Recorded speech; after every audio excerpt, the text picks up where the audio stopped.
नमस्कार भक्तों। आज हम एक अत्यंत गंभीर, रहस्यमयी और रोमांचक यात्रा पर निकलने जा रहे हैं।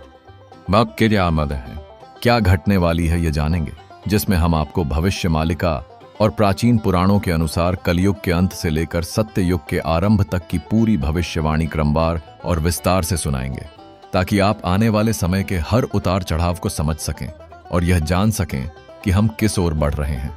भविष्य मालिका, जिसे ओडिशा के महान संत अच्युतानंद दास और उनके पंचसखा साथियों ने लगभग 500 वर्ष पूर्व लिखा था, एक ऐसा ग्रंथ है जिसमें हमारे समय की भयावह और चमत्कारी घटनाओं का अद्भुत और सटीक चित्रण है। यह भविष्यवाणी केवल धार्मिक कथा नहीं, बल्कि घटनाओं का क्रमबद्ध विवरण है, जो सुनकर आपकी आत्मा तक हिल जाएगी।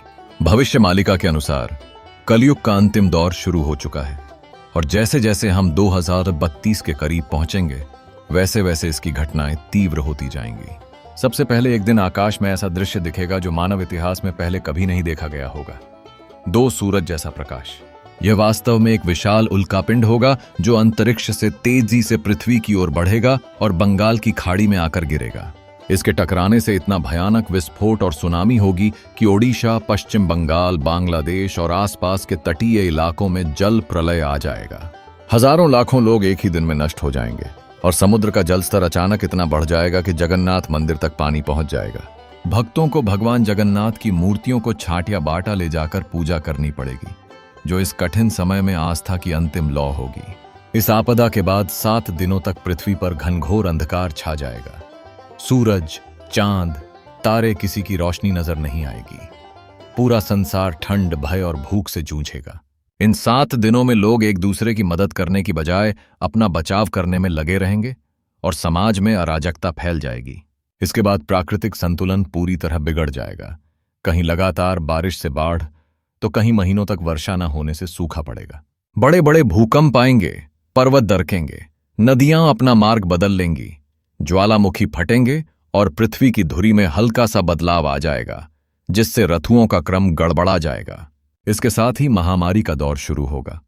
नई नई बीमारियां फैलेंगी, जिनका इलाज विज्ञान के पास तुरंत नहीं होगा, और करोड़ों लोग इन महामारियों का शिकार बनेंगे। पुराणों में भी वर्णित है कि इस काल में समाज में नैतिक पतन चरम पर होगा। भ्रष्टाचार, अधर्म, पाखंड, गुरु के वेश में ठग, भाई भाई में बैर, माता पिता का अनादर, स्त्रियों पर अत्याचार और धन के लिए हत्या जैसी घटनाएं आम हो जाएंगी। धर्म के नाम पर व्यापार करने वाले उभरेंगे और सच्चे संतों की आवाज दब जाएगी। जैसे जैसे यह अराजक समय आगे बढ़ेगा, ग्रह नक्षत्रों की स्थिति भी बड़े परिवर्तन लाएगी। भविष्य मालिका और अन्य ज्योतिषीय ग्रंथों के अनुसार जब शनि मकर से कुंभ राशि में प्रवेश करेगा, तब एक भयानक युद्ध शुरू होगा। तीसरा विश्व युद्ध। यह युद्ध इतना व्यापक होगा कि इसमें लगभग सभी बड़े देश शामिल होंगे। शुरुआत में यह युद्ध एशिया और यूरोप के कुछ देशों में होगा, लेकिन धीरे धीरे यह पूरी दुनिया को अपनी चपेट में ले लेगा। परमाणु हथियारों का इस्तेमाल होगा, बड़े बड़े शहर पल भर में खाक हो जाएंगे, और युद्ध के साथ साथ अकाल, महामारी और आर्थिक पतन दुनिया को घुटनों पर ला देगा।